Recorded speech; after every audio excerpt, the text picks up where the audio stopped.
Means of transport. इस transport मतलब क्या होता है? यातायात, मतलब सफ़र करने वाली जो चीज़ें होती हैं जिसमें हम सफ़र कर सकते हैं वो ट्रांसपोर्ट में आते हैं। Science has given us many fastest means of transport. Science के माध्यम से हमें बहुत तेज़ चलने वाले यातायात प्राप्त हुए हैं। ठीक है, बसेस, जैसे कि बस हो गई, कार हो गई, aeroplane, have made our travels easier and more comfortable.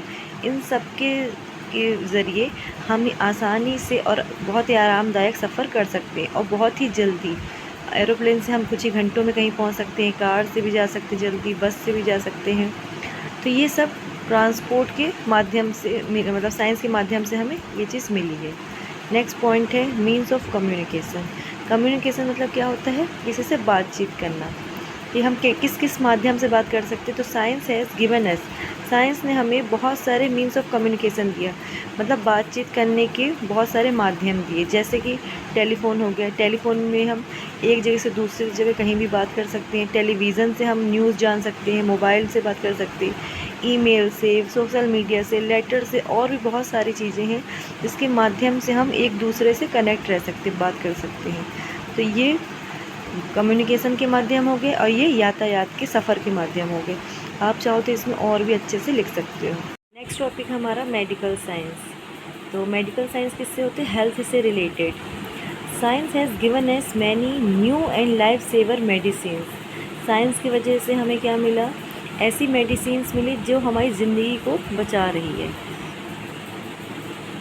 This can cure, ये मेडिसिन हमें बचाती है, एंड प्रिवेंट, इलाज करती है और बचाती है बहुत सारी डिसीज़ों से, जैसे कि स्मॉल पॉक्स हो गया, कैंसर जैसी बड़ी बीमारियों से आज हम लड़ सकते हैं। And have controlled open heart surgery. आज के टाइम पे साइंस की वजह से ओपन हार्ट सर्जरी होने लगी है, हार्ट ट्रांसप्लांटेशन हो सकता है, मतलब कि एक इंसान का हार्ट दूसरे इंसान में लगा रहे हैं। हैव बिकम पॉसिबल, ये सारी चीज़ें साइंस के माध्यम से पॉसिबल हो चुकी हैं। Medical science is still trying hard to eradicate AIDS. Medical science की वजह से मेडिकल साइंस आज भी कोशिश करी कि एड्स जैसी बीमारी से भी वो जड़ से मिटा सके, उससे लड़ सके, मतलब इसमें हमेशा प्रोग्रेस होती जा रही है। पॉइंट हमारा कंप्यूटर एंड अदर इन्वेंशन, मतलब कि जो कंप्यूटर है और भी जो कई चीज़ें इन्वेंट की गई है उसके बारे में हम यहाँ पे पढ़ेंगे। Computer is the latest invention of the science. Science का ये अभी अभी का ये इन्वेंशन है, मतलब साइंस ने कंप्यूटर की खोज करी है।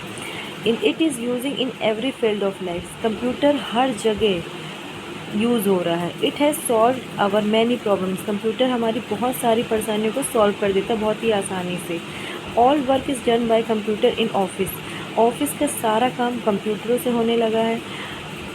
ऑफिस का हो, स्कूल का हो, कहीं भी देखोगे आप, बिना कंप्यूटर के अब काम नहीं हो पाता, क्योंकि कंप्यूटर में पूरे रिकॉर्ड हम सेव कर सकते हैं। Automatic energy and the technology of cloning is the greatest step of science. अब ऐसा वक्त आ गया है कि एटॉमिक एनर्जी भी डेवलप की जा रही है और सेम टू सेम साइंस के। नेक्स्ट पॉइंट हमारा डिसएडवांटेज ऑफ साइंस। अब साइंस से हमें किस किस चीज़ों के नुकसान होती है? अभी तो हमने इसके फ़ायदे पढ़ लिए, साइंस ने हमें कितने कुछ चीज़ें दी है, अब इसकी कुछ हानि भी होती है। तो अब देखते हैं क्या है। Science has really served man but on the other. Science बहुत सेवा करता है इंसानों की, लेकिन दूसरी तरफ hand it has given us many dangerous weapon. लेकिन दूसरी तरफ ये साइंस भी एक बहुत ख़तरनाक औजार है of war, like atom and hydrogen bomb. ऐसे ऐसे औजार हैं जो युद्ध के दौरान हम, जैसे कि एटम बम हो गए, हाइड्रोजन बम हो गए, इसको अगर हम छोड़ दें तो ये पूरी दुनिया तबाह कर सकता है। They can destroy the whole world in a few second. कुछ ही सेकेंड में ये पूरी दुनिया बर्बाद करने की हिम्मत रखते हैं। मतलब साइंस ने अच्छी चीज़ें तो बनाई है, और पर इसके अच्छे साथ साथ इसमें बहुत सारे नुकसान भी हैं। Thus we can say science is good servant but had a bad master. लेकिन अब हम कह सकते हैं कि साइंस एक बहुत अच्छा सर्वेंट है जो हमें फ़ायदा देता है, लेकिन एक बुरा मास्टर भी है। ठीक है, अब लास्ट पॉइंट हमारा कंक्लूजन। ठीक है, तो अब इसमें हम देखते हैं, if we can say that the science our faithful servant. यदि हम कहते हैं कि साइंस एक हमारा वफादार सर्वेंट है, it has created a new society. Science की वजह से एक नया समाज बन गया है। It has scientific given a scientific outlook. Science की वजह से हमें एक साइंटिफिक आउटलुक मिल चुका है। It is the backbone of our progress. ये हमारे सफलता का आधार बन चुका है। Today we can not live without it. आज का ऐसा वक्त है कि हम साइंस के बिना बिल्कुल नहीं जी सकते। Man is called the master of the world. आदमी को master of world because of science, science की वजह से। So it should be use for benefit of Mankind. इसलिए हमें साइंस को मानवता के आधार पर यूज़ करना चाहिए। हमें इसका दुरुपयोग नहीं करना चाहिए, क्योंकि साइंस हमें अच्छी चीज़ें भी दे रही है, तो उसका हमें बेनिफिट लेना है, लेकिन किसी को नुकसान नहीं करना है। तो ये हमारा वंडर ऑफ साइंस कैसे हुआ, ये